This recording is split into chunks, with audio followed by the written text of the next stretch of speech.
En nuestra economía actual tenemos un gran problema con los microchips y los semiconductores, pero esto no puede ser un impedimento para no poder encontrar tremendas joyas en el mercado de valores y poder invertir en ellos y generar una buena rentabilidad.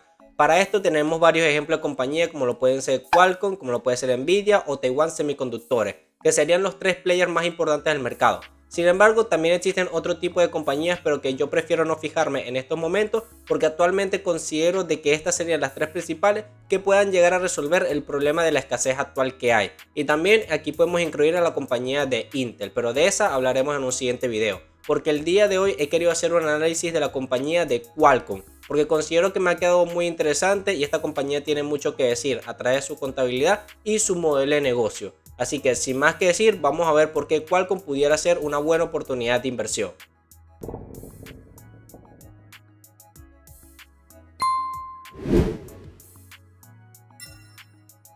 Aquí nos encontramos con este dashboard que he creado en Excel, que ya lo han visto mucho en este canal, y recuerden que si quieren adquirirlo podrán hacerlo mediante el enlace que les voy a estar dejando acá abajo en la descripción. Cualquier duda o pregunta que tengan pueden dejármelo en los comentarios.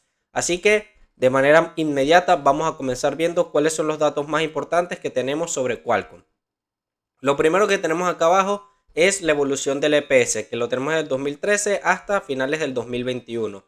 En el 2018 tuvieron una fuerte inversión en lo que sería propiedad, planta y equipo para poder expandir lo que serían sus operaciones y la fabricación más acelerada de los semiconductores y microchips, y por eso podemos ver que las ganancias fueron fuertemente menores. Pero ya para 2021 vemos que prácticamente es el doble de lo generado en 2023 y yo me atrevería a decir que incluso un poco más.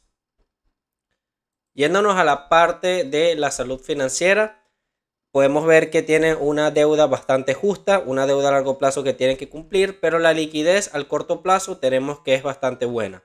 ¿Por qué? Porque es el ratio de 1.6, lo que quiere decir que la caja supera lo que serían sus deudas al corto plazo. Así que este indicador más este indicador nos diría que la compañía no tiene ningún tipo de problema con ser solventes, por lo tanto hay buena salud financiera. Si vemos la evolución de la deuda, vemos que en 2014 no tenía absolutamente nada, pero al momento en el que la compañía decide expandirse más, ahí vemos que sí empiezan a adoptar deuda y desde el 2018 ha sido bastante equilibrada. Esta parte es muy buena porque en el 2020 no expandieron su deuda, tampoco disolvieron capital para poder sobrellevar la crisis, sino que con el dinero que tenían propiamente en caja, es decir, el efectivo y el equivalente dentro de la contabilidad, hicieron que la compañía pudiera sobrevivir tranquilamente y no tuvieran ningún problema, no tuvieron que expandir esa deuda. En cuanto al Ben Shem Score, vemos que no existen indicios de una contabilidad manipulada. Por lo tanto, vuelvo y repito, tenemos una buena salud financiera por parte de esta compañía. Ahora vamos a fijarnos en el flujo de caja. Vemos que el free cash flow por acción es de 12,56. Si comparamos esto con la media, solamente que no lo tengo por aquí, pero si comparamos esto con la media del mercado nos vamos a dar cuenta que es muy superior. Entonces, ¿por qué esto es muy superior? Porque el free cash flow de la compañía lo que genera, que son 14.203 millones de dólares, es muy superior a lo que generaría cualquier player medio del mercado. Solamente podemos comparar una compañía tan grande con competidores como AMD, que no lo nombré al inicio de este video. Tenemos a Taiwan Semiconductores, tenemos a Intel, tenemos a Mu, que sería... se me olvidó el nombre de Mu. Si se acuerdan, por favor, déjenlo en los comentarios. Y aquí faltaría colocar a Nvidia, que no veo que lo hayan colocado aquí. Seguramente no lo toman como punto de referencia. Recuerden que estos datos vienen extraídos de internet de la página de GuruFocus. Seguramente no lo toman en cuenta porque Qualcomm y Nvidia no sería una compañía tanto de semiconductores ni de microchips, sino más bien de procesadores. Ok, pero sabemos que los procesadores como tal sí necesitan la materia prima. En este caso la materia prima serían todos los conductores que se necesita para fabricarlo. Así que sí hay relación, realmente sí existe una relación, porque si a este mercado le va bien, al de Nvidia le va a ir bien también. Pero bueno, dejando eso a un lado, vemos que el free cash flow es bastante saludable. Llegó a ser el doble del 2020 y desde el 2013 lo único que ha hecho es mantenerse de una forma muy lateral y ya para 2021 parece que muestra síntomas de buena salud. El crecimiento ha sido del 30% en promedio en los últimos 9 años, lo cual está increíble. Continuamos con la parte de las ventas. Vemos que tenemos margen bruto, margen operativo y margen neto positivo de dos cifras y superiores al 25%. Esto es un indicador muy bueno si nos colocamos a ver cuál es el promedio del Enterprise Value to Revenue, que vendría a ser un indicador más de valoración. El promedio está en 6,8 y el de Qualcomm sería de 3,81, lo que indicaría que según las ventas que genera la compañía, la empresa estaría cotizando barato dentro de su sector. Esto es un gran indicador y vemos que la evolución de las ventas ha estado estancado hasta desde 2020, que pasó a tener un gran subidón en 2021, y esperamos que el crecimiento sea igual. Por lo menos en promedio esperemos que siga creciendo un 5% anualizado. Pero los márgenes de ganancia que genera la compañía del 28,40% nos indican que todavía tienen mucho más dinero para poder destinarlo a nuevas inversiones y también para solventar el problema de los microchips. Como pudimos ver en su flujo de caja operativo, tienen por lo menos 14 billones para que puedan destinarlos a investigación y desarrollo para nuevas industrias, para poder adquirir players importantes del mercado, todo en pro de poder solucionar la crisis de microchips que hay actualmente. Ahora vámonos con el ROCE y el contra el WACC. Vemos que el ROCE es infinitamente mayor a el WACC. ¿Esto por qué es importante? Porque si llega a ocurrir una recesión, que es lo que se está estimando actualmente con la subida de los tipos de interés, con la inflación disparada, con escasez de microchips, con todos los problemas actuales que ya podemos ver que están ocurriendo, el congelamiento de la cadena de suministro, la guerra en Ucrania, la elevación de los precios de los commodities, todos estos problemas que repito a diario a través de mis redes sociales.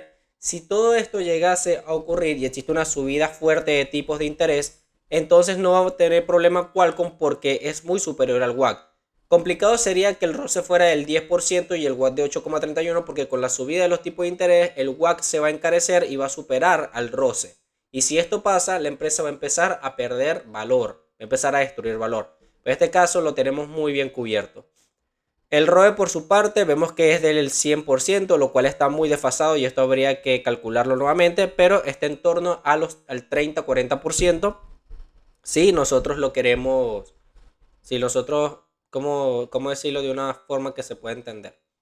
Si nosotros lo normalizamos, esa sería la palabra. En contabilidad a veces hay que normalizar este tipo de valores para que nos dé algo lógico. El ROA, si está por arriba del promedio, es un número de 26%, lo que quiere decir que a pesar de que Qualcomm tiene grandes fábricas, tiene muchos activos, tiene mucha mano de obra que emplear, tiene mucha capacidad en cuanto a maquinaria, ellos siguen siendo lo suficientemente rentables como para ser casi los segundos que más rentabilidad generan por activo de su sector. Y tenemos un retorno sobre la inversión del 33% que sigue siendo maravilloso. El 33%, para que nos hagamos una idea, dentro de esta industria el promedio sería en torno al 10%. Y Piotrowski F-Score nos da una calificación de 6 de 9. ¿Qué es el Piotrowski F-Score? Bueno, este es unos indicadores que toman en cuenta ciertas cuentas contables para determinar si pueden tener una buena ventaja competitiva o no. Una calificación de 6 le daría una ventaja competitiva media a Qualcomm. No me preocupa hasta los momentos, no me preocupa para nada porque el Piotrowski F-Score lo que hace es comparar la contabilidad de un año a otro y esto puede variar dependiendo de lo que haya hecho la compañía. No estoy diciendo que no tenga ventaja competitiva, sin duda alguna Qualcomm posee grandes ventajas competitivas. Al menos a nivel de contabilidad es lo que hemos estado pudiendo ver. Y bueno, ya para cerrar tenemos la parte de la valoración. El PER es de 13,29 comparado con 21,44 del promedio de la industria, lo que quiere decir que la empresa está cotizando barato e incluso está por debajo de los 15 veces que suele cotizar el indicador del SP500. ¿Ok? Así que por ahí tenemos dos indicadores buenos que está barato y el forward PER ya te dice que va a ser de 10 veces. Tenemos el price book value que sí nos indica según el valor en libros de que sí está por arriba de la industria. Por lo tanto, se puede considerar caro y el enterprise value entre Levitt, el promedio es de 24,98. Por lo tanto, vemos que aquí está un poco desfasado por la empresa GFS. Pero si lo comparamos netamente sacando esta compañía, todavía tenemos un valor por debajo de la media. La media del enterprise value entre Levitt y el SP500 es de 12 veces, así que podemos decir que ni tan mal. El precio objetivo para los analistas es de $202 y actualmente está en $130. Mediante la utilización de mi plantilla para proyectar los estados financieros de la compañía, tuve que al final hacer un análisis de sensibilidad y nos podemos dar cuenta que para 2026 tenemos amplio margen de seguridad utilizando valoración por múltiplos, por los mejores múltiplos que hay. Y esto nos genera 6 años, cada uno de los indicadores para 6 años nos genera una rentabilidad bastante buena. En otras palabras, en esto lo que quiere decir, en otras palabras, para que todos lo podamos entender, que Qualcomm efectivamente nos está generando un buen margen de seguridad a nivel actual. ¿Y por qué razón? Porque tenemos una compañía con grandes ventajas competitivas, porque tienen gran salud financiera en caja, tienen un flujo de caja sólido y están por debajo de la media a nivel de valoración. Los niveles de venta son increíbles, generan buenos márgenes de ganancia, son grandes players en el mercado, tienen amplio espacio para seguir invirtiendo en su sector.